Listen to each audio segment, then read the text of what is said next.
Le français était une langue de diplomatie. Aujourd'hui, c'est devient presque une plaisanterie.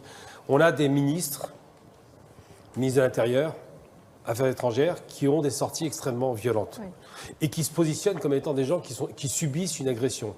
Je rappelle que sur le temps long, il faut quand même remettre un peu le contexte général, en 2017, M. Macron, avant d'être élu, dit qu'il y a un crime contre l'humanité qui s'est produit en Algérie. Il arrive en France, l'extrême droite et la droite, ils tombent dessus. Par rapport à la colonisation. Tout à fait.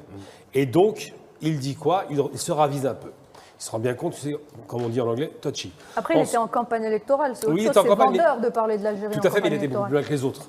Et il a voulu aller loin, mais avec des petits gestes. Le problème, c'est que ce qu'il croit être un grand geste reste un petit geste. Quand les Allemands capitulent, le 8 mai, l'année prochaine, on va fêter effectivement les 80 ans, ils capitulent, il y a des procès, des poursuites, des condamnations, des reconnaissances et des réparations.